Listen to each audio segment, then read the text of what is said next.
주성철 목사입니다. 저희가 계속해서 시리즈로 보내드리는 것은 CPS 요원이 여러분들의 집을 방문하기 전에 준비해야 될 것이 무엇인가 이런 말씀을 드린 적이 있습니다. 그래서 오늘은 그 5번째를 말씀을 드리겠는데 우선 먼저 좋아요, 구독, 알림 꼭 좀 넣어주시면 저희 사역하는 데 많은 도움이 되겠습니다. 그리고 이 본 방송은 목회공동연구소, 그래서 목공소라고 짧게 말하면서 그 산하에 주성철의 미국 이야기로 해서 태평양 법률협회에서 일어나는 그 일들을 정리해 가지고 여러분들한테 나눠드리는 그런 프로그램을 지금 진행하고 있습니다. 자, 그렇다고 그러면 지금 5번째로 말씀드리고 싶은 것은 12세 미만의 아이를 혼자 두지 마라. 예, 이거는 물론 우리가 다 아는 상식이지만 이것이 상식을 어떤 때는 잊어버릴 때가 있습니다. 그래서 물론 각 주마다, 미국의 각 주마다 자녀를 집에 두는 법령이나 그 에이지, 그 나이가 좀 다를 수는 있어요. 그렇지만은 캘리포니아주는 13세 미만 아이들을 혼자 집에 놔둘 수 없다라고 이렇게 하고 있습니다. 그렇기 때문에 여러분들께서는 좀 유념하시고요. CPS 요원들이, 그러니까 Child Protective Service죠. CPS 요원들이 가장 먼저 보는 것이 나홀로, 홈얼론 일입니다. 뭐 홈얼론이라는 것은 영화도 많이 나왔지만은 사실상 이 나홀로에 혼자 있다는 아이가 혼자 있었을 때, 특별히 미성년자가 혼자 있었을 때 이것을 집중적으로 보기 때문에 일단은 만약에 혼자 있는 그 모습을 이 CPS 요원이 만약에 지적을 한다 그러면 아이가 정말 집에 돌아올 수 있는 그 가능성은 거의 희박하다고 이야기할 수가 있겠습니다. 그래서 제가 그냥 겁주기 위해서 이렇게 말씀을 드리는 게 아니라 그런 내용들이 이미 미국에서 여러 차례 이렇게 있어지고 있습니다. 그래서 여러분들께서 주의하시고요. 아동의 나이가 들더라도 과거의 활동 때문에 사회복지사가 수시로 집을 방문할 때가 있습니다. 그 얘기는 뭐냐면 여러분들의 자녀 가운데서 약물 중독이 있든가 아니면은 어떤 범죄 행위 때문에 이제 뭐 집행유예 받았던가 이런 경우에는 사회복지사가 종종 들립니다. 그랬을 때 만약에 그 청소년이나 아니면 아이가 혼자 있었을 때는 특별히 13세 미만에 있는 아이가 혼자 있었을 때는 이게 문제가 또 심각하게 발전될 수가 있겠습니다. 6번째로 말씀드리고 싶은 것은 유아가 체중의 증감 문제가 있을 때에 소아과 주치의에게 먼저 가라 이런 얘기예요. 이 말씀 드렸을 때는 이 아이에게 무슨 문제가 있든지 간에 만약에 외상으로 힘들어졌을 때 외상으로 보고서 외상에 피가 터졌던가 뭐 다리가 부러졌던가 해서 외상으로 이렇게 나타났을 때는 분명히 어쩔 수 없이 이멀전시를 가야죠. 응급실로 가야죠. 그렇지만은 그 외에는 뭐 웬만한 사고 때문에 응급실로 가지 마시고요. 먼저 컨택해서 가정 주치의한테 먼저 가십시오. 특별히 소아과 의사에게 먼저 연락해 가지고 그 상황을 설명드리기를 원합니다. 그렇게 하는 이유가 있어요. 지난번에 제가 차일드 어베이스 케이스로, 그러니까 아동 학대 케이스로 한 케이스를 우리가 도와준 케이스를 말씀을 드렸는데 다시 한번 이제 못 들으신 분들을 위해서 말씀드린다고 그러면 이제 뭐 한 아이가 태어난 지 한 4, 5개월 정도 되는데 이제 어머니가 아이를 마스터 베드룸에 놓고서 욕조에 가서 물을 틀고서 아이를 모욕을 시키려고 물을 틀고 있는 그 사이에 아이가 뒤집어졌어요. 뒤집어 갔는데 아이가 침대에서 떨어져 가지고 물론 울었죠. 근데 이렇게 보니까 별로 이제 다친 데 없어서 그냥 얼렸는데 하루가 지나니까 머리에 혹 같은 혹이 하나 크게 달렸어요. 그래가지고 이 젊은 부부가 급해가지고 이제 이멀전시 갔는데 이멀전시 간 그거가 잘못돼 가지고 거기에 있는 의사하고 간호사가 CPS하고 사회복지사한테 통보를 했습니다. 그래 가지고 그 CPS 요원하고 그다음에 그 사회복지사하고 와서 계속해서 인터뷰하고 묻고 또 묻고 하여간 힘든 과정을 거쳤습니다. 그럴 경우도 아이가 그렇게 이제 혹이 났다 하더라도 외상으로 나타났죠. 그렇지만은 생명하고 이렇게 급하게 응급 상황은 아니기 때문에 그때는 아예 가정 주치의, 소아과 주치의에게 먼저 연락을 해서 아이 상황을 설명을 드리는 것이 좋다는 그런 얘기입니다. 그래서 공공 클리닉의 신참 의사들은 아이들 문제가 보일 때 제일 먼저 CPS 요원에게 연락하는 게 통상적입니다.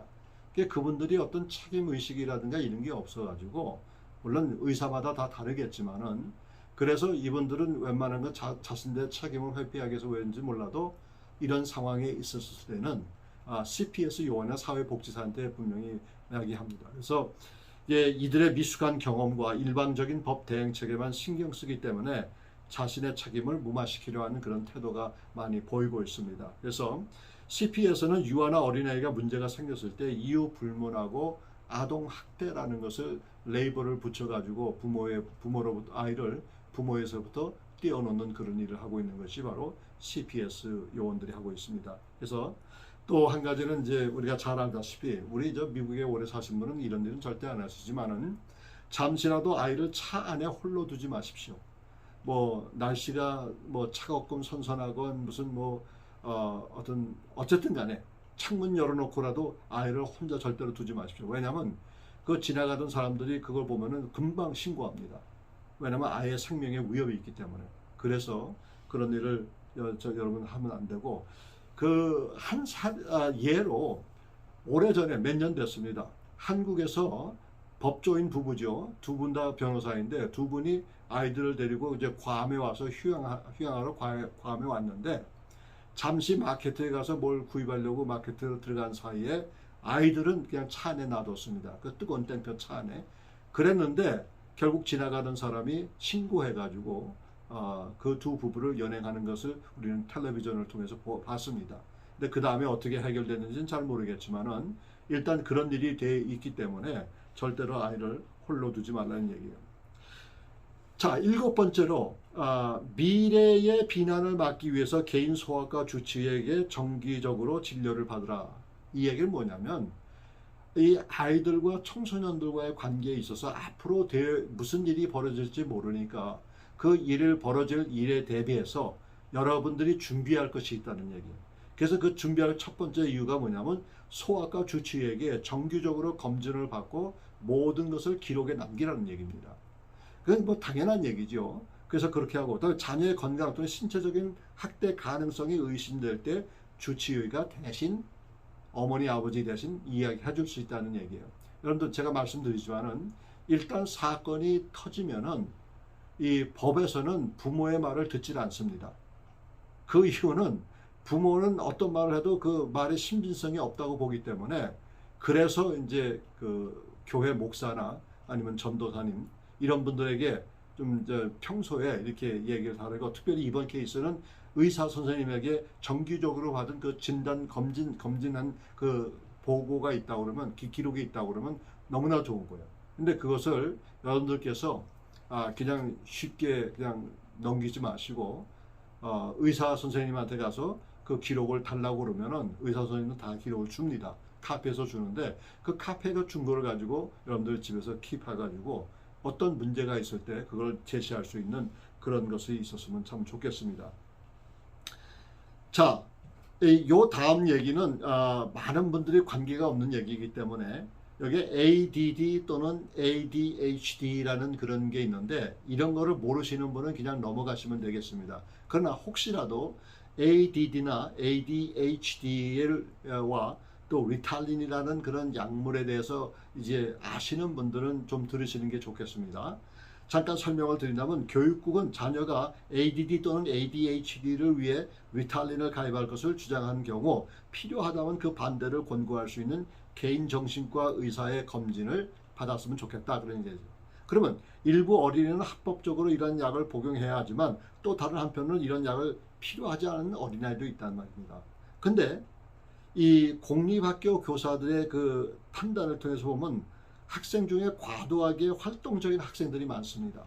근데 그런 활동적인 학생들을 다른 어사이먼트를 통해서 다른 프로그램을 통해서 그 아이들을 교육시키려고 하지 않고, 이 아이들에게 일단은 사회복지사나 이 CPS 요원들에 보고해가지고 리탈린이라는 그 약물을 투약하게 됩니다. 그러면 아이들이 이제 조용해지는데, 사실상 공립학교에서도 ISP라는 그런 프로그램이 있어요. 그 프로그램은 의외적으로 활동적인 아이들을 위해서 사용할 수 있는 그런 이런 프로그램인데 그게 상당히 비쌉니다. 그 프로그램이. 근데 그걸 또 한 학생인데 적용하려니까 학교 예산도 없는데 이게 사실상 이걸 하질 않아요. 그래서 대개 보면은 이제 그 사회복지사나 아니면 CPS 요원에게 일단은 이런 것을 얘기를 합니다. 그래서 이런 거 준비하시고 사실 이제 가장 중요한 건 오늘의 요점은 이겁니다.